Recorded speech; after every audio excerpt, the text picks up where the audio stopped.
இயேசு கிறிஸ்துவின் இனிய நாமத்தினாலே உங்கள் யாவருக்கும் என் அன்பின் வாழ்த்துக்களை தெரிவித்துக் கொள்கிறேன். அவருடைய பெரிய கிருபையினால மறுபடியுமாக இந்த குடும்ப தரிசன இந்த கூடுகையின் மூலமாக உங்களை சந்திப்பதிலே நான் மிகவும் மகிழ்ச்சியாக இருக்கிறேன். இந்த நாளிலும் அண்ணன் சொன்னபடி உண்மையாகவே இந்த சூழ்நிலைகள் எல்லாவற்றையும் உங்களுக்கு சொன்னாங்க. நீங்களும் எங்களுக்காக ஒவ்வொரு நாளும் நீங்க ஜெபிக்கிறீங்க. பல விதத்திலையும் இந்த ஊழியத்தை நீங்க தாங்கிட்டு வர்றீங்க.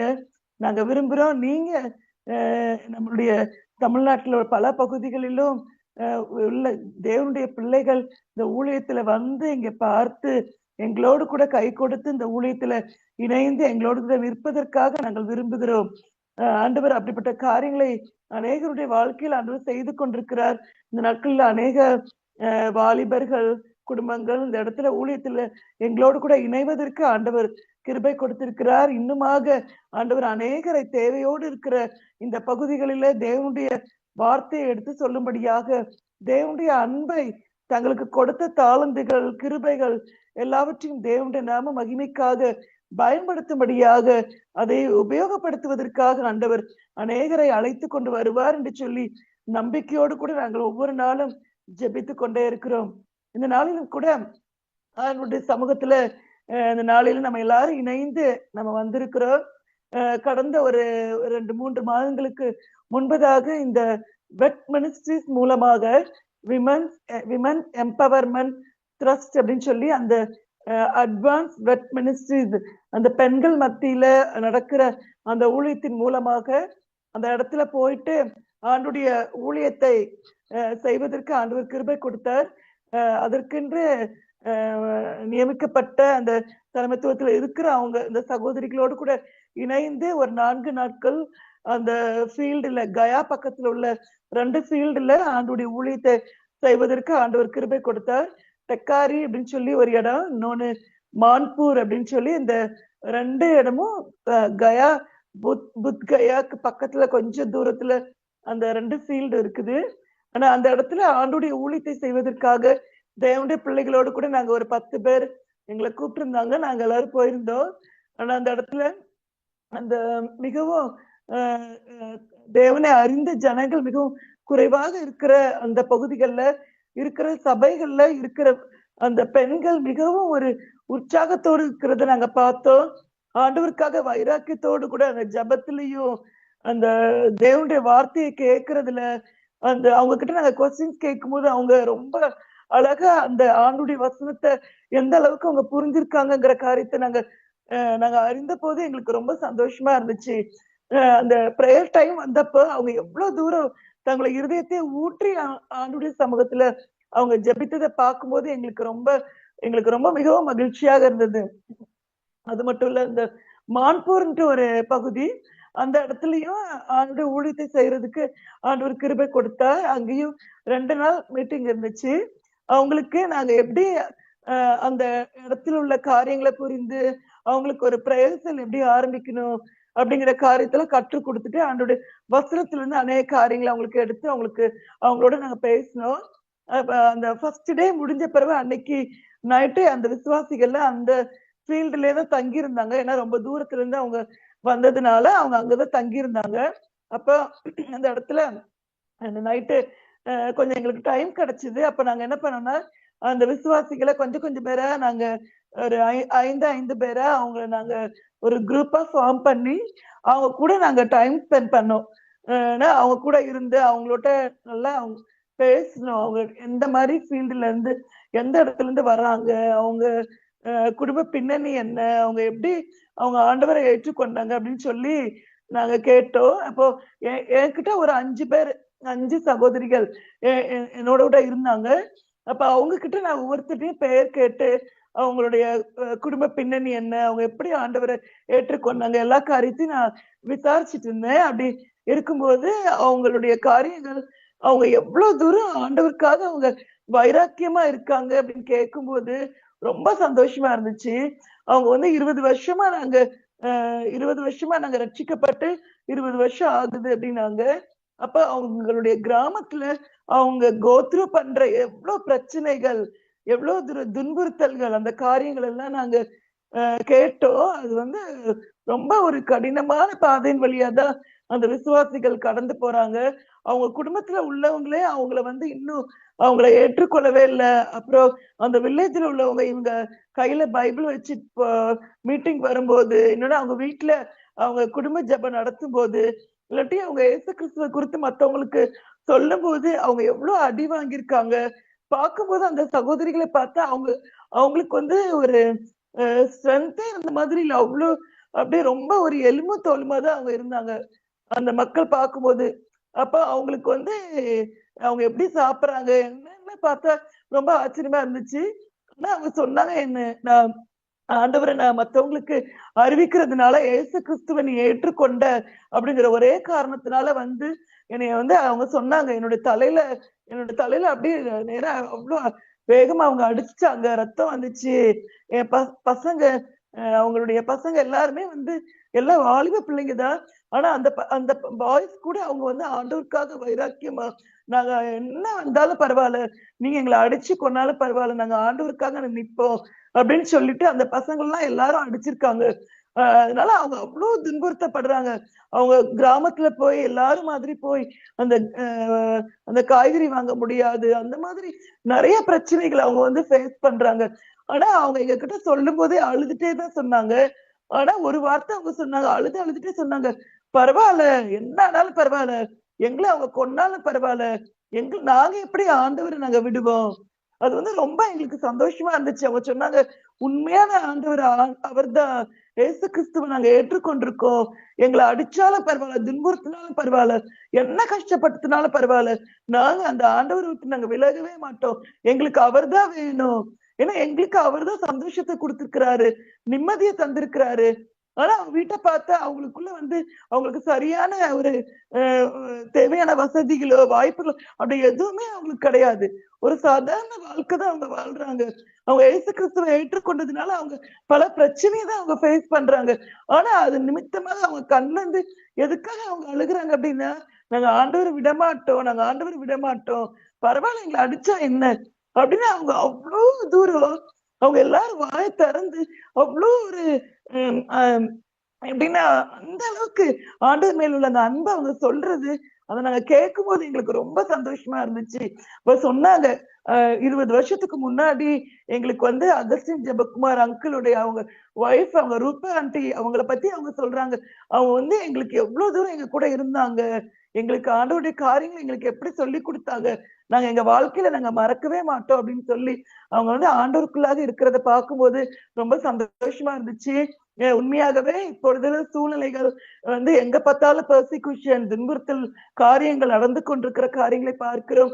ஆனா ஆண்டவர் யாரை முன்குறித்தாரோ, யாரை அழைத்தாரோ, யார் கிறிஸ்துவனுடைய அன்பை சரியாக புரிந்து கொண்டாங்களோ, அவங்க இந்த கஷ்டத்த வச்சோ, பிரச்சனைய வச்சோ, போராட்டத்தை வைத்தோ, இந்த துன்பங்களை வைத்தோ, அவங்க ஒருபோதும் இடறி போகாமல் கிறிஸ்துவுக்குள்ளாக நிலைத்திருப்பதற்கு ஆண்டவர் கிருபை கொடுத்திருக்கிறாரு. இயேசு கிறிஸ்து சொல்லும் பொழுது, பேதுருவே நீ உன்னுடைய விசுவாசம் ஒழிந்து போகாதபடிக்கு உனக்காக நான் வேண்டிக் கொண்டேன் என்று சொன்னபடி, இயேசு கிறிஸ்து நமக்காக பிதாவினிடத்திலே அவர் பரிந்து பேசிக் கொண்டிருக்கிறார். அந்த ஜெபம் அவர் நமக்காக ஜெபிக்கிறதுனால இந்த விசுவாசிகள் இவ்வளவு தூரம் அவங்க ஸ்ட்ராங்கா இருக்காங்க.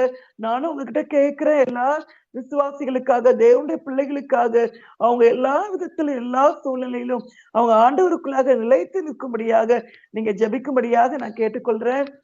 அந்த நாளில கூட நான் உங்கள் மத்தியில கர்த்தருடைய வார்த்தையை பகிர்ந்து கொள்வதற்கு ஆண்டவர் எனக்கு கொடுத்த நல்ல ஸ்லாக்கியத்திற்காக ஆண்டவருக்கு நான் நன்றி சொல்றேன். அருமையான அண்ணனுக்காக, உங்களுடைய குழுவிற்காக, எல்லாருக்காகவும் நாங்கள் நன்றி சொல்லுகிறேன். இப்பொழுது கூட நாம் எடுத்து வாசிக்கலாம்.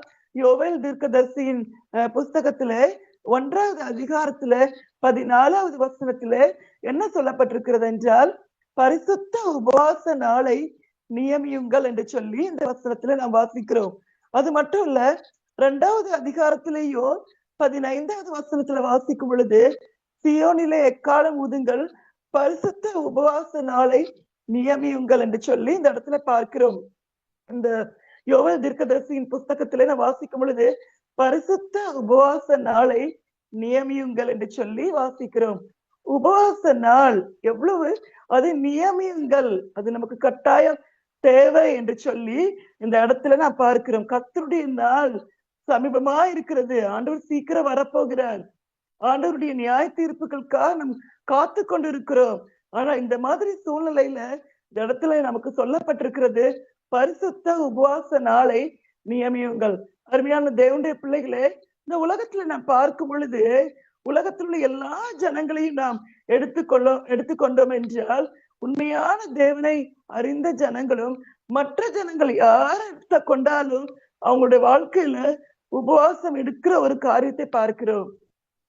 பீகார் மாநிலத்தை எடுத்துக்கொண்டோம் என்றாலும் 1998, 99, 2000 இந்த மாதிரி இந்த டைம்ல நாங்க வந்து நாங்க இந்த மெயின் ஃபீல்டுல இல்லாம நாங்க வெளியில டெக்ரியான் சோன்ங்கிற இடத்துல நாங்க அங்க வீடு எடுத்து அங்க தங்கி இருந்தோம். அந்த டைம்ல எங்க பக்கத்துல உள்ளவங்க ஆண்டவரை அறியாத ஜனங்களை குறித்து அப்பதான் நான் ஹிந்தி கொஞ்சம் படிச்சுட்டு இருந்தேன். அப்ப அவங்க கிட்ட கொஞ்சம் கொஞ்சமா பழகும் போது ஒரு காரியத்தை புரிந்து கொண்டேன். அவங்க வாரத்துல எப்போதும் ஒரு பிள்ளைங்களுக்காக உபவாசம் எடுத்து அப்புறம் கணவனுக்காக உபவாசம் எடுக்கிறாங்க அப்படின்னு சில முக்கியமான ஃபெஸ்டிவல் வந்து அது ஒரு பெரிய உபவாசம் எடுக்கிறது அப்படிங்கிறது. உபவாசம் எடுக்கிறது ஒரு பெண்களுக்கு மெயினா பாத்தீங்கன்னா தண்ணி குடிக்காம அவங்க வந்து எப்படியாவது வந்து நம்ம குடும்பம் நல்லா இருக்கணும், கணவர் நல்லா இருக்கணும், செய்யற வேலை நல்லா இருக்கணும், பிள்ளைங்க லைஃப் நல்லா இருக்கணும், அவங்க பாதுகாக்கப்படணும், இப்படிங்கிற காரியத்துக்காக ஜனங்கள் வந்து உபவாசிக்கிறத நான் பாக்குறோம். எல்லா இடத்துலயும் உலகத்தினுடைய எந்த பகுதியில போனாலும் எப்படிப்பட்ட ஜனங்களாக இருந்தாலும் அவங்களை நான் பார்க்கும் பொழுது உபவாசம் எடுக்கிறத பாக்குறோம். ஆனா இப்போ உள்ள காலத்துல பார்க்கும்போது நிறைய நேரத்துல வந்து தன்னுடைய சரீரத்தை நம்முடைய வெயிட்டை கம்மி பண்றதுக்காக நிறைய காரியங்களுக்காக உபவாசம் எடுக்கணும் அப்படிங்கிறாங்க. அது போல நிறைய காரியங்கள் வந்து சயின்டிபிக்கா சொல்லும்போது உபவாசம் நமக்கு நிறைய காரியங்கள் தெரியும். அருமையான தேவனுடைய பிள்ளைகளே, உபவாசம் எடுக்கணும் அப்படிங்கிற காரியம் அது மட்டும் இல்ல. இப்போ லெந்து நாட்களில் ஆசிரிக்கிற இந்த நாட்களில எல்லா தேவனுடைய பிள்ளைகளும் அந்த உபவாசத்தை அனுசரிக்கிறது நான் பார்க்கிறோம். தேவையில்லாத காரியத்துல ஈடுபடாம அந்த 40 நாட்கள் வந்து நம்ம வந்து சரியா இருக்கணும், அவனுடைய சமூகத்துல காத்திருக்கணும். ஒவ்வொரு நாளும் அந்த இயேசு கிறிஸ்து நமக்காக பட்ட பாடுகளை நம்ம நினைவு கூறணும்னு சொல்லி இப்படியாக இருக்கிறது நான் பார்க்கிறோம் உலகத்துல. ஆனா அருமையான தேவனுடைய பிள்ளைகள், இந்த நாளையும் கூட உங்கள் மத்தியில ஒரு காரியத்தை நான் நினைவுபடுத்த விரும்புகிறேன். நம்ம எல்லாருக்கும் உபவாசம் என்பது நன்றாக தெரிந்த ஒரு காரியம். தேவனுடைய பிள்ளைகளுக்கு வாழ்க்கையில ஒரு ஒழுக்கம் என்பது இருக்கும் என்றால் நம்முடைய வாழ்க்கையில ஜெப வாழ்க்கை, உபவாசம் எடுத்து நாம் ஜெபிப்பது, வேதத்தை தியானிப்பது, இயேசு கிறிஸ்துவின் அன்பை நாம் மற்றவர்களுக்கு அறிவிப்பது, பரிசுத்தமான வாழ்க்கை, இப்படிப்பட்ட காரியங்கள் அநேக காரியங்களை நாம் சொல்ல முடியும். இதெல்லாம் நம்முடைய வாழ்க்கையில ஒழுக்கம். நம்ம இந்த காரியங்கள் எல்லாம் கட்டாயம் நம்முடைய வாழ்க்கையில நம்ம செய்யணுங்கிற காரியத்தை நாம் எல்லாரும் அறிந்திருக்கிறோம். ஆனால் நான் மறுபடியும் உங்களுக்கு இந்த காரியத்தை நான் நினைவுபடுத்த நான் விரும்புகிறேன். நம்முடைய வாழ்க்கையில இயேசு கிறிஸ்து தன்னுடைய சீஷர்களுக்கு அநேக காரியங்களை கற்றுக் கொடுத்ததை பார்க்கிறோம். இயேசு கிறிஸ்து நல்ல ஒரு போதகர். அநேக காரியங்களை தன்னுடைய சீஷர்களுக்கு ஒவ்வொரு காரியத்தை எப்படி நடந்து கொள்ள வேண்டும், என்ன சொல்ல வேண்டும், எப்படியாக இருக்க வேண்டும் என்று சொல்லி காரியங்களை கற்றுக் கொடுத்ததை பார்க்கிறோம். தன்னுடைய சீஷர்கள் இயேசு கிறிஸ்துவிடத்துல வரும் பொழுது அவங்க கேட்கிறாங்க, ஏன் இது நடக்கு, ஏன் எங்களால இது செய்ய முடியல, ஏன் இந்த காரியம் இப்படி இருக்கு, இதனுடைய அர்த்தம் என்ன அப்படின்னு ஒவ்வொரு காரியத்தையும் அவங்க கேட்கும் பொழுது இயேசு கிறிஸ்து அழகாக கற்றுக் கொடுக்கிறதை பார்க்கிறோம். அப்போ நம்ம மத்தேயு எழுதின சுவிசேஷத்துல 6வது அதிகாரத்துல அந்த இடத்துல பார்க்கிறோம் எப்படி தர்மம் செய்ய வேண்டும், எப்படி செய்யக்கூடாது, எப்படி ஜெபம் பண்ண வேண்டும், அவர்கள் எப்படி அவங்க ஜெபத்துல என்னென்ன காரியங்களுக்காக அவர்கள் ஜெபிக்க வேண்டும், எப்படியாக ஜெபிக்க வேண்டும் என்று சொல்லி காரியங்களை இயேசு கிறிஸ்து தன்னுடைய சீஷர்களுக்கு ஜனங்களுக்கு கற்றுக் கொடுத்த காரியத்தை நாம் அறிந்திருக்கிறோம். ஆனால் அந்த இடத்துல உபவாசத்தை குறித்தும் காரியங்களை நாம் அறிந்திருக்கிறோம். மத்தேயு எழுதின சுவிசேஷத்துல, மத்தேயு சுவிசேஷத்துல 6வது அதிகாரத்துல 16வது வசனத்திலிருந்து 18வது வசனம் வரையும் நாம் வாசிக்கும் பொழுது, நீ உபவாசிக்கும் பொழுது எப்படி இருக்க வேண்டும் என்று சொல்லி, முகவாடலா இருக்காதீங்க, நல்ல தலைக்கு எண்ணெய் பூசி, யாரும் மனுஷன் நம்மளை பார்க்கிற மாதிரி நம்ம உபவாசம் இருக்கணும் அவசியம் இல்ல. ஏன்னா அப்படி பார்த்து எல்லாருக்கும் நான் உபவாசம் இருக்கிறேன்னு தெரிஞ்சதுன்னா மனுஷன் நம்மளை குறித்து புகழ்வார், நம்மளை குறித்து பரவாயில்ல இவங்க உபவாசம் இருக்கிறாங்கன்னு சொல்லி. ஆனா அந்த நமக்குரிய பலன் நமக்கு கிடைக்காது. ஆனா அந்தரங்கத்தில் பார்க்கிற உன் பிதா வெளியரங்கமா உனக்கு பலன் கொடுப்பாருன்னு சொல்லி நம்முடைய உபவாசம் அந்தரங்கமா இருக்க வேண்டும் என்று சொல்லி இயேசு கிறிஸ்து கற்றுக் கொடுக்கிறதை நான் பார்க்கிறோம். நம்முடைய தனிப்பட்ட வாழ்க்கையில உபவாச நாள் நாம் நியமிக்க வேண்டிய ஒரு கடமையாக இருக்கிறது. என்னுடைய தனிப்பட்ட வாழ்க்கையில நம் ஒவ்வொருடைய தனிப்பட்ட வாழ்க்கையிலையும் உபவாச நாளை நாம் நியமிக்க வேண்டும். நம்முடைய வாழ்க்கையில நாம் ஆராய்ந்து பார்ப்போம். நம்முடைய வாழ்க்கையில அது ஒவ்வொரு நாளும் நம்ம ஒவ்வொரு நாளும் காலையில மத்தியானம் நைட்டு அப்படின்னு சொல்லி சரியான நேரத்துல சாப்பிட வேணும், என்ன சாப்பிடணும், எப்படி இருக்கணும், என்ன காரியங்கள் செய்ய வேண்டும் என்று சொல்லி அநேக நியமங்கள் நம்முடைய வாழ்க்கையில இருக்கிறது. காலையில எழும்பின உடனே நம்ம நம்ம என்ன செய்யணும், பிரஷ் பண்ணணும், அது ஒரு நியமம். இப்படியாக சில சில காரியங்கள் ஒவ்வொரு காரியங்களும் நம்முடைய வாழ்க்கையில கட்டாயம் செய்ய வேண்டும். அப்படியாக நம்முடைய ஆவிக்குரிய வாழ்க்கையை நாம் எடுத்துக்கொள்வோம் என்றால் நம்முடைய வாழ்க்கையில கட்டாயமாக பரிசுத்த உபவாச நாளை நாம் நியமிக்க வேண்டும். ஏன், எதற்காக? என்னுடைய வாழ்க்கையில உபவாச நாள் கட்டாயம் தேவையா என்று சொல்லி நாம் யோசித்து பார்க்கலாம். கடந்த நாட்களில கூட எங்களோடு கூட இருக்கிற ஒரு மிஷனரி ஒரு குடும்பம் அநேக வருடங்களாக அவங்க இங்க இருக்கிறாங்க.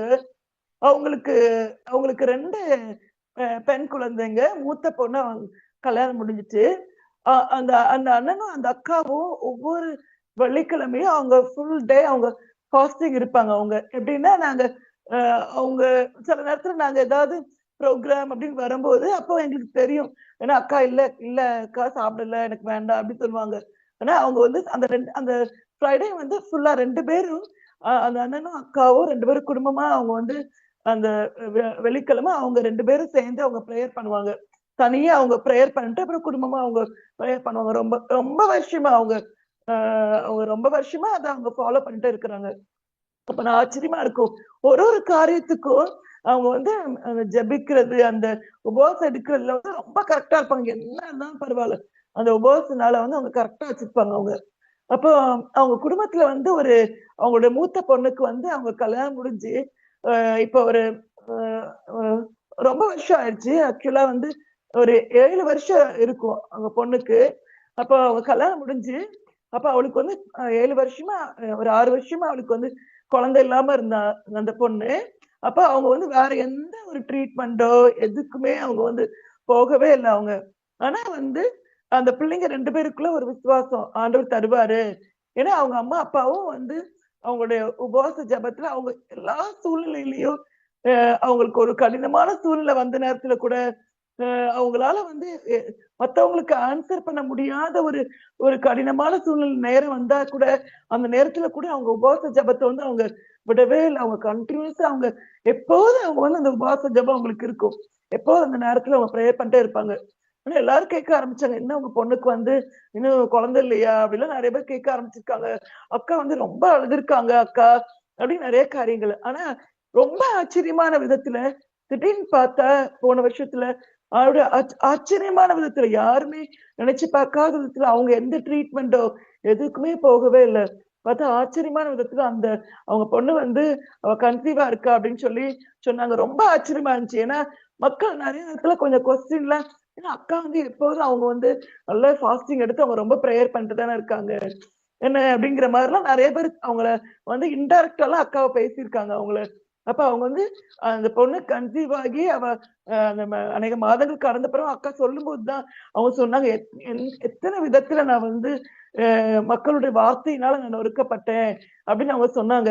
அப்ப எனக்கு நான் அப்படி யோசிச்சு பார்த்தேன் எப்படி அவங்க வந்து எப்படி அவங்க வந்து ரொம்ப எனக்கு அவங்க எல்லா சூழ்நிலையிலையும் அவங்க எவ்வளவு தூரம் அவங்க பொறுமைய அந்த ஃபாஸ்டிங் ப்ரேயர்ல அவங்க வந்து விடாம அவங்க இதுக்காக மட்டும் இல்ல, பல வருஷ கணக்கு அவங்க வந்து ப்ரேயர் பண்ணிட்டே தான் இருக்கிறாங்க அவங்க. ஆனா இந்த சூழ்நிலையிலயும் அவங்க மனசு சோர்ந்து போகாம அந்த ஜபத்துல ஆண்டவரை தேடுறதுல அவங்க கரெக்டா இருந்துட்டே இருக்காங்க. ஆண்டவர் சரியான நேரத்துல அவங்களுக்கு தேவையான குடும்பத்தினுடைய அந்த ஆசீர்வாதத்தை ஆண்டவர் அழகா அவங்களுக்கு கொடுத்து அவங்களை ஆண்டவர் சந்தோஷப்படுத்தி இருக்கிறாரு. நம்முடைய வாழ்க்கையில அருமையான தேவனுடைய பிள்ளைகளே, நம்முடைய வாழ்க்கையில கூட நான் ஒவ்வொரு சூழ்நிலைகள் சில நேரத்துல பார்க்கும்போது ரொம்ப கடினமான சூழ்நிலை வரும்போது சரி நம்ம ஃபாஸ்டிங் எடுத்து ப்ரேயர் பண்ணலாம், இந்த மாதிரி பிரச்சனை இருக்குது நம்ம ஃபாஸ்டிங் எடுத்து ப்ரேயர் பண்ணலாம், அப்போ நம்ம பண்ணலாம் அப்படின்னு மட்டும் கிடையாது. இது நம்முடைய வாழ்க்கையில ஒரு ஆண்டவரை அறிந்த தேவனுடைய பிள்ளைகள் ஒவ்வொருத்தரும் இந்த காரியத்துல நம்ம கவனமா இருக்கணும். நம்முடைய வாழ்க்கையில நம்மளை குறித்து நம்ம பார்க்கும் பொழுது என் வாழ்க்கையில நான் வந்து ஃபாஸ்டிங் ப்ரேயருக்காக ஒரு நாள் வச்சிருக்கேனா, நான் ஃபாஸ்ட் பண்ணி நான் ப்ரேயர் பண்றேனா, உபவாசம் எடுத்து நான் ஜெபிக்கிறேனா என் வாழ்க்கையில, அது நம்முடைய வாழ்க்கையில வந்து ஒரு கேள்வியாக நம்ம எப்பொழுதும் கேட்க வேண்டியது அவசியமா இருக்கிறது. நம்ம அந்த இடத்துல பார்க்கும் பொழுது இந்த யோவேல் எழுதின தீர்க்கதரிசி எழுதின புத்தகத்துல 2வது அதிகாரத்துல நாம் வாசிக்கும் பொழுது 15வது வசனத்துல நீங்கள் எப்படி என்கிட்ட வாங்க அப்படின்னு அந்த இடத்துல சொல்லப்பட்டிருக்கிறது, நீங்கள் மிகுந்த அழுகையோடு விண்ணப்பத்தோடு கண்ணீரோடு என்கிட்ட வாங்க, உங்களுடைய இருதயங்களை நீங்க கிழித்து என்கிட்ட வாங்க. தேவன் வந்து இரக்கமும் மன உருக்கமும் அவர் நீடிய சாந்தம் உள்ள தேவன் என்று சொல்லி இந்த இடத்துல பார்க்கிறோம். நம்முடைய வாழ்க்கையில உபவாச ஜெபம் நம்மை தேவனோடு கூட நெருங்கி வருவதற்கு மிகவும் உதவியாக காணப்படுகிறது. இயேசு கிறிஸ்துவை குறித்து நான் பார்க்கும் பொழுது இயேசு கிறிஸ்து எப்பொழுதும் சொல்லும் போது நானும் என் பிதாவும் நானும் என் பிதாவும், நான் தனியே இல்லை, பிதா என்னோடு கூட இருக்கிறார் என்று சொல்லி பிதாவோடு கூட உள்ள அந்த ஐக்கியத்தை அவர் ரொம்ப அதை ஸ்ட்ராங் ஆக்குறதுக்காக தான் இயேசு கிறிஸ்து எப்பொழுதும் அதிகாலையில இருட்டோடு கூட எல்லாரையும் அனுப்பிவிட்டு அவர் தனியாக அவர் அந்த மலைக்கு மேல மலையிலே போய் தனியாக ஒரு வனாந்திரத்திலே போய் ஜெபித்ததை நான் பார்க்கிறோம். ஏனென்றால் பிதாவோடு கூட உள்ள ஐக்கியத்துல எப்பொழுதும் நிலைத்திருப்பதற்காக தான். நம்முடைய வாழ்க்கையிலும் கூட இப்பொழுது உள்ள உலகத்தை பார்க்கும் பொழுது உலகம் மிகவும் வேகமாக ஓடிக்கொண்டிருக்கிறது. நாம் எல்லா குடும்பத்திலையும் கணவனும் மனைவியும் பிள்ளைகள் எல்லாரும் வேலையில இருக்கிறாங்க, கணவனும் வேலையில இருக்கிறாங்க, மனைவி வேலையில இருக்கிறாங்க, பிள்ளைங்களும் டியூஷன் நிறைய காரியங்களை படிக்கிறதுக்காக போறாங்க. முழு குடும்பமும் மிகவும் நாம் எப்படியாக இருக்கிறோம் என்றால் ரொம்ப பிஸியாவே இருக்கிறோம், ரொம்ப பிஸியா இருக்கிறோம். எந்த வேலை எப்போ என்ன வெளியில போய் மத்தவங்களுக்கு மத்த உலகத்தில் உள்ள பாஸ்க்கு நம்ம வந்து ஆன்சர் பண்ண வேண்டியது இருக்கு, வீட்டுல வந்தா குடும்பத்துக்கு நம்ம பதில் சொல்ல வேண்டியது இருக்கிறது, நம்ம சரீரத்தை பார்க்க இப்படியாக நாம் மிகவும் பிஸியா இருக்கிறோம். இப்படிப்பட்ட சூழ்நிலையில நாம் தனியாக தேவனோடு கூட நேரம் செலவழிப்பதற்கு நாம் எவ்வளவு நேரம் ஒதுக்குகிறோம்? எப்படியாக நாம் அநேக நேரத்துல நாம் வந்து மிகவும் டயர்டாகி அப்படியே நம்ம படுக்க போகிறோம். அப்படி இல்லாதபடி நம்முடைய வாழ்க்கையில வாரத்துல ஒரு முறையாவது நான் என்னுடைய நேரத்தை என் தேவனோடு கூட செலவழிப்பதற்காக நான் அந்த உபவாசத்தோடு கூட தேவ சமூகத்தை நான் செலவழிப்பேன் என்று சொல்லி அது செலவழிப்பதற்காக நம்ம அந்த நாளை நியமிப்பதற்காக நாம் ஒரு முயற்சி எடுக்க வேண்டும். அருமையான தேவனுடைய பிள்ளைகளே, பக்தி விருத்திக்கு ஏதுவாக நீ முயற்சி பண்ணு. நான் முயற்சி எடுக்க வேண்டும். நான் உபவாசம் எடுத்து ஜெபிப்பேன் தேவ சமூகத்தில். அந்த உபவாசம் எடுக்கிற நேரம், அந்த நேரத்துல என் சொந்த இஷ்டப்படி என் விருப்பப்படி எல்லா வேலையும் செஞ்சுட்டு அந்த மொபைல் பார்த்துட்டு மத்த எல்லா வேலையும் செஞ்சுட்டு அப்படி இல்லை. அந்த உபவாச நேரம், அந்த 1 மணி நேரம் 2 மணி நேரம் நான் தேவ சமூகத்துல தனியாக நான் போய் என் வீட்டுல நான் தனியா ஒரு இடத்துல போய் நான் ஜெபிப்பேன். இல்லாவிட்டால் எந்த இடம் எனக்கு தனியாக தேவனோடு கூட நான் செலவழிப்பதற்கு எனக்கு இடம் கிடைக்குமோ அந்த இடத்துல போய் தேவ சமூகத்துல நானும் என் தேவனும், நானும் என்னை உருவாக்கின என் தேவனும், நானும் என் ரட்சகரும், நானும் என் தேவனும் என்று சொல்லி, ஏனென்றால் அந்த உலகத்துல எல்லாவற்றையும் விட்டுதான் நாம் பரலோகத்துக்கு போறோம். எல்லாவற்றையும் எல்லாரையும் எல்லா காரியங்களையும் இந்த உலகத்துல விட்டு நாம் சந்திக்க போகிறோம் நம்முடைய தேவாதி தேவனை. அப்படி என்றால் நாம் இப்பொழுது நானும் என் தேவனும் என்று சொல்லி என் வாழ்க்கையிலே தேவனுக்கு என்று சரியான ஒரு தனியாக நேரத்தை கொடுப்பேன் என்று சொல்லி நாம் தேவ சமூகத்துல நாம் காத்திருப்பதற்கு, உபவாசம் எடுத்து நாம் ஜெபிப்பதற்கு நாம் நம்மை அர்ப்பணிக்க வேண்டும். ஒரு நேரம் ஒவ்வொரு நம்முடைய நோட் புக்ல நம்ம எழுதி வைப்போம், இந்த நேரத்துல நான் உபவாசம் எடுத்து ஜெபிப்பேன். இந்த ஒரு நேரம் ஒரு நீங்க உங்களுக்கு எப்ப முடியுமோ, ஒரு வியாழக்கிழமையில சாயங்கால நேரம், திங்கட்கிழமை எந்த நேரம் உங்களுக்கு ஓகேயோ அந்த நேரத்தில் இந்த நேரத்தில் நான் ஜெபிப்பேன். இல்லாவிட்டால் உங்களால் முடியும் என்று அந்த முழு நாளும் நான் தேவ சமூகத்தில் நான் என் நேரத்தை நான் செலவழிப்பேன் என்று சொல்லி அந்த நேரத்துல நம்ம ஆண்டவரோடு கூட நம்ம அவரை ஆராதிக்கிறதுக்கு நம்ம நேரம் கொடுப்போம். அவருடைய வேதத்தை நம்ம தியானிப்பதற்கு நேரம் கொடுப்போம். அவரோடு கூட நாம் பேசுவோம். அவருடைய சத்தத்தை கேட்பதற்கு நாம் நம்மை அமைதிப்படுத்துவோம். அருமையான தேவனுடைய பிள்ளைகளை, எலியா தீர்க்கதரிசி அந்த நாளில கூட அவனுடைய வாழ்க்கையில சோர்ந்து போய் அந்த சுரைச்செடியின் கீழ் அவன் படுத்து கொண்டிருந்த போது அந்த தேவ தூதன் அவனை எழுப்பி மெல்லிய சத்தத்தை கேட்கிற அந்த இடத்திற்கு அவன் வந்த காரியத்தை நாம் பார்க்கிறோம். அருமையான தேவனுடைய பிள்ளைகளே, அந்த இடத்துல வந்தது அந்த மெல்லிய சத்தத்தை கேட்பதற்கு தேவன் நம்மோடு கூட பேச விரும்புகிறார். நம்முடைய வாழ்க்கையை மாற்ற விரும்புகிறார். நிறைய இடத்துல பார்க்கும் பொழுது நம்முடைய வாழ்க்கை எப்படி இருக்கிறது என்று சொல்லி நமக்கே தெரியாம நம்ம ஓடிட்டு இருக்கோம். நம்முடைய வாழ்க்கையில எந்த காரியங்கள் மாற்றப்பட வேண்டும், நம்முடைய வாழ்க்கை எந்த காரியங்கள் கிறிஸ்து விரும்புகிறபடி நம்முடைய வாழ்க்கை மாற வேண்டும்.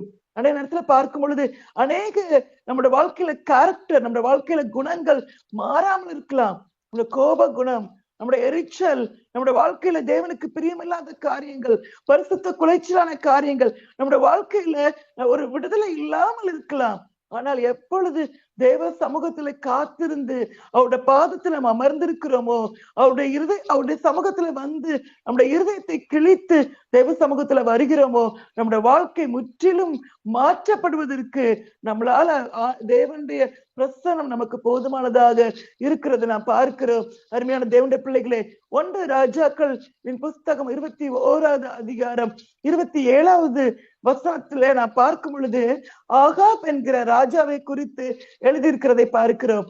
அந்த ஆகாப் என்ன எசபேல் தன்னுடைய மனைவியினுடைய வார்த்தையை கேட்டு ஒரு மனிதனை கொலை செய்வதற்கு அவன் எல்லா காரியங்களையும் அவன் செய்து விட்டான். ஒரு சாதாரண ஒரு லேண்ட் வேணுங்கிறதுக்காக அந்த இடத்துல பார்க்கிறோம். அந்த இடத்துல பார்க்கும் பொழுது தேவன் அவனுடைய வாழ்க்கையில என்ன ஒரு தண்டனை அவன் அனுபவிக்க போகிறான் என்பதை தன்னுடைய தீர்க்கதரிசியை அனுப்பி அவனை சொல்றதை பார்க்கிறோம். அந்த இடத்துல அதை பார்க்கும் பொழுது அந்த நேரத்துல அந்த ஆகாப் என்ன செய்கிறான் என்றால் அதை கேட்டு சொன்ன மனைவி சொன்னபடி எல்லாமே செஞ்சிட்டான். ஆனா இந்த இடத்துல பார்க்கும் பொழுது 1 ராஜாக்கள் 21வது அதிகாரத்துல 27ல 29வது வசனத்துல பார்க்கும் பொழுது அந்த ஆகாப் இந்த வார்த்தைகளை கேட்ட போது தன் வஸ்திரங்களை கிழித்து தன் சரீரத்தின் மேல் இரட்டை போர்த்து கொண்டு உபவாசம் பண்ணி இரட்டிலே படுத்து தாழ்மையாய் நடந்து கொண்டான். உபவாசம் பண்ணி மிகவும் தாழ்மையாய் நடந்து கொண்டேன், என் தப்பு அப்படின்னு சொல்லி தன் தவறுகளை உணர்ந்து தேவ சமூகத்துல தன்னை தாழ்த்துகிறான். உபவாசம் பண்ணி ராஜா அவனுக்கு எல்லா உணவுகளும் இருக்கும், எல்லாமே அவனுக்கு கிடைக்கும். அவன் சொல்றதுக்கு முன்னாடி அவனுடைய மனைவி எல்லாவற்றையும் செய்யறதுக்கு அந்த அளவுக்கு அவன் அவ்வளவு தைரியசாலியா இருந்திருக்கிறான். அவன் ஒண்ணுமே சொல்லல, அவன் ஜஸ்ட் கவலையோட தான் இருந்தான். நீ எதுக்கு ராஜா, நீ ஏன் கவலையோட இருக்கிற, நான் உனக்காக செய்யறேன்னு சொல்லி எல்லாவற்றையும் அவளே எல்லா காரியத்தையும் செய்து விட்டாள். ஆனால் இப்பொழுது நான் எல்லாவற்றையும் என் மனைவி மூலமா செஞ்சுட்டேன், ஆனால் தேவனுக்கு முன்பதாக நான் எங்கேயும் போக முடியாது, தேவனுக்கு முன்பதாக நான் நிற்கிறேன் என்று சொல்லி தன்னுடைய வாழ்க்கையில தேவனுக்கு முன்பதாக தன்னை தாழ்த்தினான். அப்போ அந்த இடத்துல பார்க்கிறோம், ஆகாப் எனக்கு முன்பாக தன்னை தாழ்த்தினதை கண்டாயா, அவன் எனக்கு முன்பாக தன்னை தாழ்த்துகிறபடினால் அந்த பொல்லாப்ப அவன் நாட்களில் நான் வர பண்ணேன் என்று சொல்லி தேவன் அவனோடு கூட அவனுக்காக பேசுகிறதை பார்க்கிறோம். நம்முடைய வாழ்க்கையிலும் கூட நம்முடைய வாழ்க்கை மாற்றப்படுவதற்கு, நம்முடைய வாழ்க்கையில ஒரு பெரிய நம்முடைய வாழ்க்கையில ஒரு பெரிய மாற்றம், ஒரு பெரிய டிரான்ஸ்பர்மேஷன், நம்முடைய வாழ்க்கையில மனம் திரும்புதல், எந்த காரியங்கள் நம்முடைய வாழ்க்கையில தேவனுக்கு பிரியமில்லாததா இருக்கிறதோ அந்த காரியத்துல ஒரு பெரிய ஒரு மாற்றம். அது மட்டும் இல்ல, தேவ சமூகத்திலே அவரோடு கூட உள்ள ஐக்கியத்திலே நாம் அதிகமாக பலனடைவதற்கு இந்த உபவாச ஜபம் நமக்கு பிரயோஜனமாக இருக்கும். அருமையான தேவனுடைய பிள்ளைகளே, நாம் ஒரு நாள் தேவ சமூகத்திலே அவருக்கு முன்பதாக நாம் நிற்க போகிறோம். அதற்கு முன்பதாக தேவனே ஒவ்வொரு வாரமும் உங்களுக்கு எப்பொழுதெல்லாம் நேரம் கிடைக்குமோ ஒரு சரியாக ஒரு நாளை நீங்கள் நியமித்து அந்த பரிசுத்த உபவாச நாளை நீங்கள் நியமிக்க வேண்டும் என்று சொல்லி தேவனுடைய வார்த்தை சொல்லுகிறதை பார்க்கிறோம். அந்த காரியத்தை நம்முடைய வாழ்க்கையில நாம் அதை அபியாசப்படுத்துவோமாக. இரண்டாவதாக நாம் பார்க்கும் பொழுது நம்ம எல்லாருக்கும் தெரிந்த ஒரு பகுதி மத்தேயு எழுதின சுவிசேஷம் 17வது அதிகாரத்திலே ஒரு காரியத்தை பார்க்கிறோம். அந்த மறுரூப அனுபவத்திற்கு பின்பதாக சீஷர்கள் ஒரு ஒரு ஒரு வாலிபனை, அந்த சந்திர ரோகியாய் கிடந்த ஒரு வாலிபனை, அந்த பிசாசினால் துன்புறுத்தப்பட்ட அந்த ஒரு வாலிபன் மிகவும் கஷ்டப்படுறான். அவனை துரத்தி விடுவதற்கு, அந்த பிசாசை துரத்தி விடுவதற்கு அவர்களால் முடியாமல் போய்விட்டது. ஏசு கிறிஸ்து ஒரு வார்த்தையினால் அதை துரத்துகிறதை பார்க்கிறோம். ஏசு பிசாசை அதட்டினார், உடனே அது அவனை விட்டு புறப்பட்டது. அந்நேரமே அந்த இளைஞன் சொஸ்தமானான். உடனடியாக இந்த சீஷர்கள் இயேசுவிடத்துல தனித்து வந்து கேட்கிறார்கள், ஏன் எங்களால துரத்த முடியல? அப்படி இருக்கும்போது அந்த இடத்துல இயேசு கிறிஸ்து சொல்லுகிறார், இந்த ஜாதி பிசாசு எப்படி என்றால் அது உபவாசத்தினாலும் ஜபத்தினாலுமே அன்றி மற்ற விதத்தினாலும் புறப்பட்டு போகாது. இந்த இடத்துல ஒரு பெரிய ஒரு விடுதலை அவங்களுக்கு தேவை. அப்படின்னா அவனுக்கு ஒரு விடுதலை தேவைன்னா அந்த சத்துருடைய பிடியில் இருந்து ஒருத்தனை பிசாசு கட்டி வைத்திருக்கிறது, அதுல இருந்து அவனுக்கு ஒரு விடுதலை கிடைக்கணும். அப்படின்னா என்னன்னா ஒரு உபவாசத்தினாலும் ஜபத்தினாலுமே அன்றி மற்ற எவ்விதத்தினாலும் அது புறப்பட்டு போகாது. அருமையான தேவனுடைய பிள்ளைகளே, நம்முடைய வாழ்க்கையில சில காரியங்கள், நம்முடைய வாழ்க்கையில் ஒரு பெரிய பிரேக் த்ரூ வரணும் அப்படின்னா, ஒரு பெரிய ஒரு விடுதலை, ஒரு பெரிய ஒரு மாற்றம் உண்டாக வேண்டும் என்றால் அநேக நேரங்களில் நம்முடைய வாழ்க்கையில உபவாச ஜபம் மிகவும் முக்கியமானதாய் காணப்படுகிறது. தானியேலின் புஸ்தகத்துல 9வது அதிகாரத்துல தானியேலை குறித்து நாம் வாசிக்கிறோம்.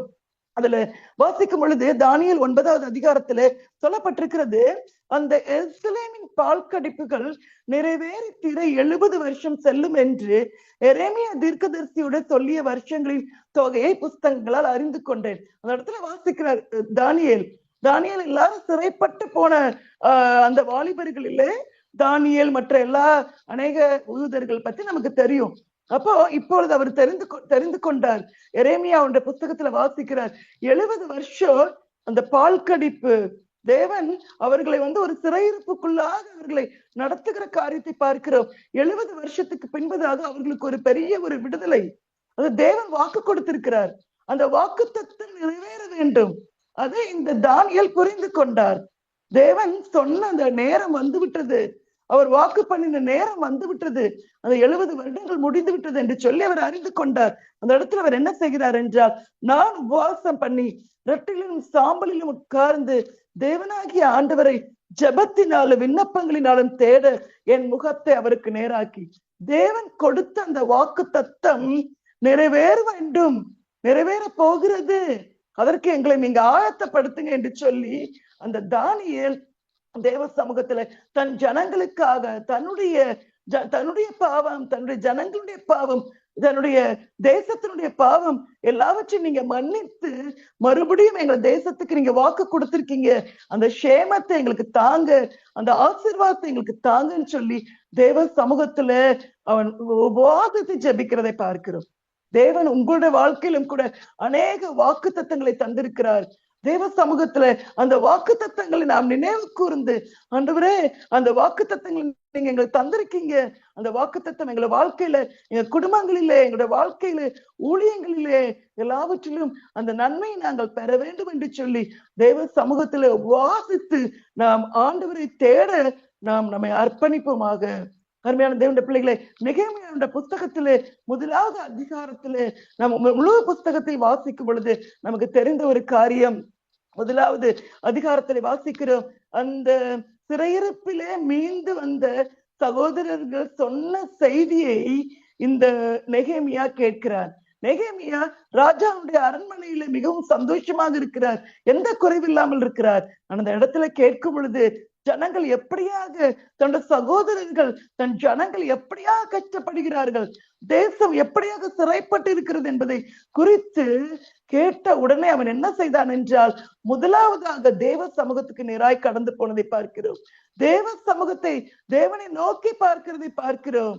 அந்த வேதனையான காரியங்கள், தன் தேசத்துல நடக்கிற காரியங்கள், சகோதரர்கள் படுகிற கஷ்டங்களை பார்க்கும் பொழுது தேவ சமூகத்திலே முழங்கால் படிக்கிட்டு உபவாசம் பண்ணி ஜெபிக்கிறதை பார்க்கிறோம். அதன் பின்பதாக ராஜாவை பார்க்கிறான். ராஜா அவனிடத்திலே கேட்கிறார். ராஜாவினிடத்துல அவனுக்கு தயவு கிடைக்கிறது. அநேக காரியங்கள் அந்த வேத புஸ்தகத்துல, நெகேமியாவுடைய புஸ்தகத்தை நீங்கள் வாசிக்கும் பொழுது நமக்கு தெரியும். அந்த நெகேமியாவுடைய புஸ்தகத்துல 9வது அந்த 6வது அதிகாரம் 15வது வசனத்தை வாசிக்கும் பொழுது, அந்த எருசலேமின் அலங்கத்தை 52 நாளிலே கட்டி முடிக்க அவ்வளோ பெரிய ஒரு வேலையை 52 நாளில் அவன் செய்து முடிப்பதற்கு அவனுக்கு தேவன் அவனுக்கு உதவி செய்ததை பார்க்கிறோம். ஆனால் தன்னுடைய ஜனங்கள் கஷ்டப்படும் பொழுது, தன்னுடைய தேசம் சிறையிருப்பில எவ்வளவாக இருக்கிறதை பார்க்கும் பொழுது அவன் தான் சந்தோஷமா, பரவாயில்ல, நல்லா இருக்கேன்னு நினைக்கல. இந்த நாளிலும் நம்ம அருமையான சகோதரிகளே, இந்த நாளிலும் நான் உங்கள் மத்தியில ஒரு காரியத்தை கேட்க விரும்புகிறேன். நம்முடைய தேசத்துல, இந்த நார்த் இந்தியால பார்க்கும் பொழுது, இந்த வட இந்தியாவில அநேக பகுதிகள் கிறிஸ்துவனுடைய அன்பு அறிவிக்கப்படாமல் இருக்கிறது. ஜனங்களுடைய சூழ்நிலைகளை நீங்க பார்க்கும் பொழுது கிறிஸ்துவை குறித்த அறிய முடியாதபடி அவங்க கண்கள் குருடாக்கப்பட்டிருக்கிறதை பார்க்கிறோம். இந்த இடத்துல தேவனுடைய ஊழியங்கள் நடந்து கொண்டிருக்கிறது. இங்க அநேக நமக்கு ஸ்கூல் இருக்குது. இங்க உள்ள பிள்ளைங்களுக்கு நம்மளுடைய கல்வியை கொடுப்பதோடு கூட இயேசு கிறிஸ்துவின் அன்பை நாம் எடுத்து சொல்ல முடியும். இந்த இடத்துல அநேக ஹாஸ்பிட்டல்ஸ் இருக்கு. அவங்களுக்கு நம்ம அநேக மெடிக்கல் ட்ரீட்மெண்ட் கொடுக்கறதோடு கூட ஆண்டுடைய அன்பை நாம் எடுத்து சொல்ல முடியும். அநேக காரியங்கள் இந்த இடத்துல இருக்கிறது. தேவனுடைய பிள்ளைகளை தேவனை அறிவிப்பதற்கு, தேவனை அறியாத இந்த ஜனங்கள் கிறிஸ்துவை அறியும்படியாக அநேக வாசல்கள் நமக்கு இருக்கிறது. அருமையான தேவனுடைய பிள்ளைகளே, அதை குறித்த செய்தி உங்களுக்கு கிடைக்கும் பொழுது நாம் என்ன செய்கிறோம்? அதை குறித்த செய்தி என்னுடைய வட இந்தியாவில, தென்னிந்தியாவில தேவனை அறியாத ஜனங்கள் மத்தியிலே கிறிஸ்துவின் அன்பை அறிவிப்பதற்கு நான் என்ன செய்கிறேன்? தேவ சமூகத்திலே கண்ணீரோடு கூட, உபவாசத்தோடு கூட, தேவனே, எங்களை சுற்றிலும் இருக்கிற ஜனங்கள் எப்படியாக பாடுபடுகிறார்கள், எப்படியாக துன்புறுத்தப்படுகிறார்கள். தேவனை அறிந்ததினால அநேகர் கிராமத்தை விட்டு வெளியேற்றப்படுகிறதை பார்க்கிறோம். ஆலயங்கள் தீக்கிரையாக்கப்படுகிறதை பார்க்கிறோம். ஆலயங்கள் போதகர்கள் அடிக்கப்படுகிறதை பார்க்கிறோம். நாம் சும்மா நமக்கு எல்லாமே நல்லா இருக்குன்னு சொல்லி நாம் இருப்பதற்காக அல்ல, அருமையான தேவனுடைய பிள்ளைகளை. அதை குறித்து கேள்விப்படும் பொழுது நாம் நம்முடைய முழங்கால்களை முடக்கி தேவ சமூகத்திலே உபவாசத்தோடு, கண்ணீரோடு கூட தேவ சமூகத்திலே ஜெபித்து, ஆண்டவரே, நான் என்ன செய்ய சித்தமா இருக்கிறேன்? நான் இந்த சூழ்நிலையிலே நான் என்ன செய்ய வேண்டும்? என் குடும்பம் என்ன செய்ய வேண்டும் என்று சொல்லி தேவ சமூகத்தில் நாம் கேட்க நாம் கடமைப்பட்டு இருக்கிறோம். அருமையான தேவனுடைய பிள்ளைகளை, அப்படி கேட்கிற ஒரு தனி நபர் மூலமாக, குடும்பம் மூலமாக தேவன் பெரிய காரியங்களை, மகிமையான காரியங்களை செய்ய வல்லமையுள்ள தேவனாக இருக்கிறார். இடத்துல பார்க்கும் பொழுது நெகேமியாவின் மூலமாக தேவன் பெரிய காரியங்களை செய்தார். 52 நாளிலே ஒரு பெரிய ஒரு அலங்கம் கட்டுவதற்கு ஆண்டவர் அநேகரை எழுப்பி, அநேக பிரச்சனைகள், போராட்டங்கள் மத்தியிலே ஒரு பெரிய காரியங்களை செய்வதற்கு தேவன் கிருபை செய்தார். நாளிலே என்னுடைய வாழ்க்கை மாற்றப்படுவது மட்டுமல்ல, நான் தேவனோடு கூட நெருங்கி வருவது மட்டுமல்ல, இந்த உபவாச ஜபத்தின் மூலமாக சாதிக்க முடியாத காரியங்கள் சாதிப்பதற்கு தேவன் நமக்கு ஆண்டவர் கிருபை செய்ய ஒரு வல்லமையுள்ள தேவனாக இருக்கிறார். நம்மோடு கூட இருக்கிறவர்கள் கிறிஸ்துவை அறியாதவர்களாக இருக்கிறார்களா? அவர்களுக்காக நாம் உபவாசித்து ஜெபிக்கலாம். இந்த வாழ்க்கையில நானும் கூட என்னோட ஸ்டூடெண்ட்ஸ் நேரத்துல, என்ற பிள்ளைங்க நேரத்துல அவங்கள நம்ம டீல் பண்ண முடியல, அவங்களுடைய காரியங்கள் ரொம்ப மோசமா இருக்கும்போது நான் அநேக நேரத்துல தேவ சமூகத்துல உபவாசத்தை நான் ஜெபித்திருக்கேன். அவனோட சமூகத்துல நடந்து ஆண்டவரே, கண்ணீரோடு கூட, ஆண்டவரே, இந்த பிள்ளைங்க இப்படி இருக்காங்கப்பா, இந்த மாதிரி இருக்காங்க, அவனோட சமூகத்துல கண்ணீரோடு நான் ஜெபிக்கும் பொழுது ஆண்டவர் அவங்க வாழ்க்கையில மாற்றங்களை கொண்டு வருகிறதை என்னோட கண்களால பார்ப்பதற்கு ஆண்டவர் கிருபை கொடுத்திருக்கிற அருமையான தேவனுடைய பிள்ளைகளை, உங்களுடைய வாழ்க்கையிலும் கூட ஜனங்கள் கிறிஸ்துவை அறிய வேண்டும். ஜனங்கள் சிறையிருப்பில் இருக்கிற ஜனங்கள் விடுவிக்கப்பட வேண்டும். நான் அதற்கு உத்தரவாதி என்பதை அறிந்து நாம் ஆண்டு சமூகத்திலே உபவாசித்து தேவ சமூகத்திலே நம்மை தாழ்த்தி ஜெபிக்க நாம் கடமைப்பட்டு இருக்கிறோம். ஒரு காரியத்தை சொல்லி நான் முடிக்க விரும்புகிறேன். ஏசாயா புஸ்தகத்தை 58வது அதிகாரத்திலே ஒரு 58வது அதிகாரம் முழுவதுமாக வாசிக்கும் பொழுது ஒரு காரியத்தை நாம் அறிந்து கொள்கிறோம். அந்த இடத்துல வாசிக்கிறோம், நீ உபவாசம் என்று சொல்லி உன் இஷ்டப்படி நீங்க நடந்து கொண்டிருக்கீங்க, அதுவா எனக்கு உபவாசம் என்று சொல்லி தேவன் கேட்கிறதை பார்க்கிறோம். நான் விரும்புகிற உபவாசம் என்ன என்று சொல்லி, தேவன் விரும்புகிற உபவாசம் என்ன என்பதை அழகாக இந்த இடத்தில் நாம் சொல்லப்பட்டிருக்கிறதை பார்க்கிறோம். அக்கிரமத்தின் கட்டுகளை அவிழ்க்கிறதும், நுகத்தடியின் பிணையல்களை நெகிழ்க்கிறதும், நெருக்கப்பட்டிருக்கிறவர்களை விடுதலையாக்கி விடுகிறதும், சகல நுகத்தடிகளையும் உடைத்து போடுகிறதும், பசி உள்ளவனுக்கு உன் ஆகாரத்தை பகிர்ந்து கொடுக்கிறதும், துரத்துண்ட சிறுமையானவர்களை வீட்டிலே சேர்த்துக் கொள்ளுகிறதும், வஸ்திரம் இல்லாதவனை கண்டால் அவனுக்கு வஸ்திரம் கொடுக்கிறதும், உன் மாம்சமானவனுக்கு உன்னை ஒழிக்காமலும் இருக்கிறதும் அல்லவோ எனக்கு உகந்த உபவாசம் என்று சொல்லி, நம்முடைய வாழ்க்கையில ஒவ்வொரு நாளும் மற்றவர்களை குறித்த கருத்தனையோடு செயல்பட வேண்டும். எனக்காக நான் வாழாதபடி, என் குடும்பத்திற்காக மட்டும் நான் வாழாதபடி, அநேக தேவையோடு இருக்கிற என்னை சுற்றிலும் அநேகர் இருக்கிறார்கள். அநேக வாலிபர்கள், அநேக குழந்தைகள், அநேக குடும்பங்கள், அநேக டிப்ரெஷனோடு கூட, அநேக தங்களை வாழ்க்கையில வேண்டாம் என்று சொல்லி தங்களை வாழ்க்கையை கெடுத்து போடுகிற அநேகர் இருக்கிறார்கள். இப்படிப்பட்ட ஜனங்களை சுற்றி பார்க்கும் பொழுது இது எனக்குரிய வேலை என்பது அல்ல, இது என்னுடைய வேலை. அவர்களுக்கு நான் என்ன செய்ய வேண்டும்? அவர்களுக்கு என்னை சுற்றிலும் இருக்கிற தேவையோடு இருக்கிற ஜனங்களை பார்க்கும் பொழுது அவர்களுக்கு நான் எந்த விதத்துல உதவி செய்ய வேண்டும் என்று சொல்லி அந்த நோக்கத்தோடு கூட நாம் செயல்படும் பொழுது ஆண்டவர் அந்த இடத்துல வாக்கு கொடுத்திருக்கிறார். அப்பொழுது விடியற்கால வெளுப்பை போல உன் வெளிச்சம் எழும்பி உன் சுக வாழ்வு சீக்கிரத்தில் துளிர்த்து உன் நீதி உனக்கு முன்னாலே செல்லும், கர்த்தருடைய மகிமை பின்னாலே காக்கும் என்று சொல்லி இந்த இடத்துல வாசிக்க. நம்முடைய வீடு இப்படிப்பட்ட தேவையோடு இருக்கிற மக்களுக்காக திறந்திருக்கிறதா? இப்படிப்பட்ட தேவையோடு இருக்கிற ஜனங்களுக்காக செயல்படுவதற்கு நாம் ஒவ்வொரு நாளும் ஓடிக்கொண்டிருக்கிறனா என்பதை குறித்து நம்மை நாமே சிந்திக்க நாம் அழைக்கப்பட்டிருக்கிறோம். அருமையான தேவனுடைய பிள்ளைகளை, அது தேவனுக்கு முன்பதாக உகந்த உபவாசம் என்று சொல்லி நம்ம இடத்துல வாசிக்கிறோம். நம்ம வசனத்துல வாசிக்கும் பொழுது இயேசு கிறிஸ்து சொல்லுகிறார், எனக்கு பிறன் யார் என்று சொல்லும் பொழுது அந்த ஒரு குற்றுயிராய் கிடந்த ஒருத்தனுக்கு யார் உதவி செய்தாங்களோ அவன் தான் சரியா செஞ்சான். இந்த உலகத்துல குற்றுயிராய் நம்மை சுற்றிலும் இருக்கிற அநேக ஜனங்கள் இருக்கிறார்கள். அநேகர் நம்மை சுற்றிலும் குற்றுயிராக்கப்பட்டவர்களாக, ஜனங்களால குற்றுயிராக்கப்பட்டவர்களாக, சத்துருவினால குற்றுயிராக்கப்பட்டவர்களாக நம்மை சுற்றிலும் இருக்கிற ஜனங்களை பார்க்கிறோம். அருமையான தேவனுடைய பிள்ளைகளை, அவர்களை தூக்கி விடுவதும், அவர்களுக்காக நாம் நிற்பதும், நம்மளுடைய ஆசீர்வாதத்தை அவர்களுக்கு பகிர்ந்து கொடுப்பதும், நம்மிடத்துல இருக்கிற நன்மையை அவர்களுக்கு கொடுப்பதும் தான் தேவன் விரும்புகிற ஒரு உகந்த உபவாசம் என்பதை இந்த நாளிலும் கூட தேவ சமூகத்துல உங்களுக்கு முன்பதாக நான் கூறிக்கொள்ள விரும்புகிறேன். நாளிலும் கூட 3 காரியங்களை பார்த்தோம். முதலாவது, நம்முடைய வாழ்க்கை மாற்றப்படுவதற்கு, நாம் தேவனோடு கூட நெருங்கிய உறவு வைப்பதற்கு உபவாச நாளை நாம் நியமிக்க வேண்டும். 2வதாக, நம்முடைய வாழ்க்கையில நம்மை சுற்றிலும் சிறைப்பட்ட ஜனங்கள் விடுவிக்கப்படுவதற்கு, தேவனுடைய வாக்குத்தத்தம் சரியான நேரத்தில் நிறைவேறுவதற்கு, காரியங்கள் நடைபெறுவதற்கு தேவ சமூகத்துல உபவாசித்து, ஆண்டவரே நீ வாக்கு கொடுத்திருக்கீங்க, அந்த காரியத்தை நிறைவேற்ற நீ வல்லமையுள்ளவர் என்று சொல்லி நாம் ஆண்டவர் சமூகத்துல உபவாசித்து ஜெபிப்பதற்கு நம்மை அர்ப்பணிக்க வேண்டும். நம்மை சுற்றிலும் தேவையோடு சிறைப்பட்ட ஜனங்கள் இருக்கிறார்கள். அவர்களுக்காக தேவ சமூகத்துல நிற்பேன் என்று சொல்லி, என்னை சுற்றிலும் குற்றுயிராக இருக்கிற அநேக ஜனங்கள், அநேக வாலிபர்கள், அநேக குழந்தைகள், அநேக குடும்பங்களில பிரிவினைகள், பிரச்சனைகள், இப்படிப்பட்ட சூழ்நிலைகள் நாங்கள் பார்க்கிறோம்.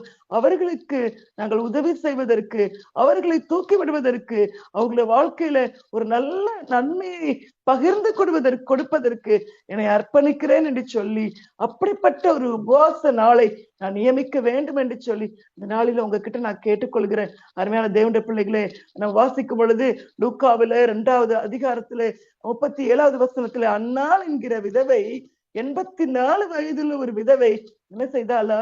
வாழ்க்கையில அவ உபவாசத்திலும் ஜபத்திலும் நேரத்தை செலவழித்துக் கொண்டிருந்தாளா. 84 வயதுள்ள விதவை. வயது பொருட்டல்ல, சூழ்நிலைகள் பொருட்டல்ல. நம்முடைய வாழ்க்கையில நான் ஆண்டவருடைய வார்த்தையின்படி பரிசுத்த உபவாச நாளை நியமித்து அநேகருக்கு ஆசீர்வாதமாய் நாம் வாழ வேண்டியதற்காக தான் இந்த உலகத்தில் தேவன் நம்மை வைத்திருக்கிறார்.